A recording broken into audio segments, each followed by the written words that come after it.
right, just real quickly, I wanted to show what taking the fifth in an open court case actually looks like. And this is what we did not see in the Darley Routier case. So let's do this real quick. It's a case involving the IRS.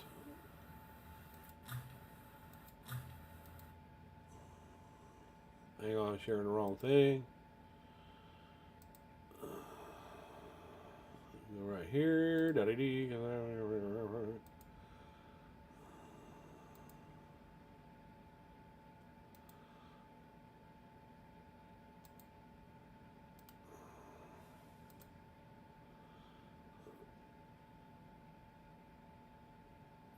Give me 3 minutes of your time and I'll show you what taking the fifth looks like in court. Here, at this time, intend to invoke their Fifth Amendment rights? Mr. Rosen? Yes, sir. I do intend to waive my I intend to invoke my Fifth Amendment right to be silent.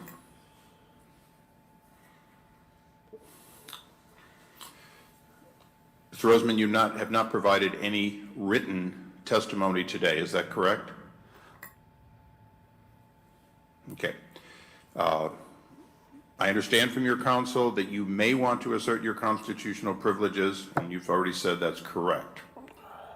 Mr. Roseman, today's hearing will cover topics including waste, fraud, and abuse of government contracting set-asides.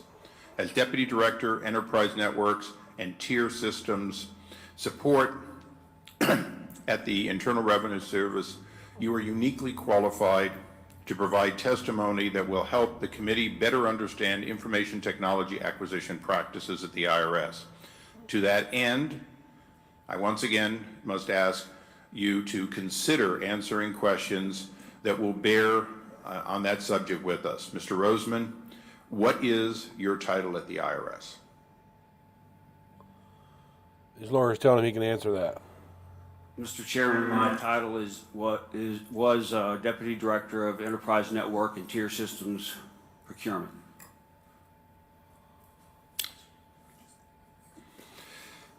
Mr. Roseman, to whom do you report at the IRS? Mr. Chairman, on the advice of counsel, I respectfully decline to answer any questions and invoke my Fifth Amendment privilege to remain silent. Mr. Roseman, when did you first become aware of a company known as Strong Castle, Inc.?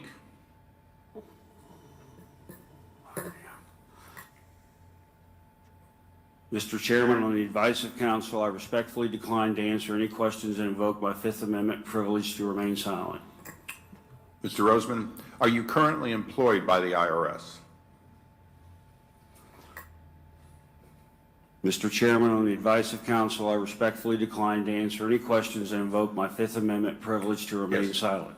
Lastly, Mr. Roseman, are you prepared to answer any questions here today about your role in the IRS acquisitions and information technology products and services from Strong Castle, Inc.? Mr. Chairman, no. Mr. Cummings, do you have any questions before I dismiss the witness? No, I have no questions, and as we respect the witness's right to remain silent, consistent with the Fifth Amendment, Mr. Chairman. So I have no objections with the chairman dismissing this witness. Given that the witness has indicated that he does not intend to answer any questions and out of respect for his right under the Constitution, I will now ask the committee to excuse the witness, take away his name, and we'll take a short recess so that we can reset the table. Mr. Roseman, you're excused.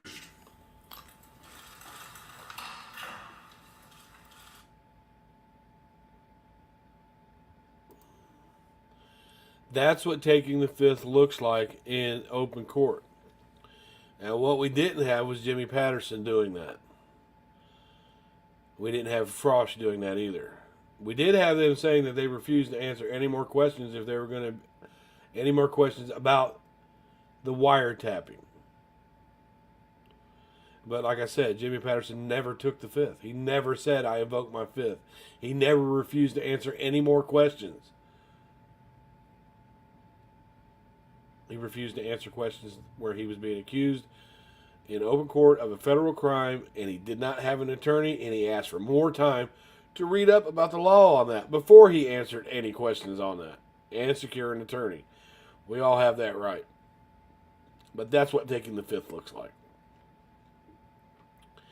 And those who have opposing, well, I'll just say straight out. You know, Sully, if you have an opposing opinion with me, you're welcome to comment. I don't delete you and I haven't blocked you from my page. You're welcome to comment. But that's what taking the fifth looks like in a court case.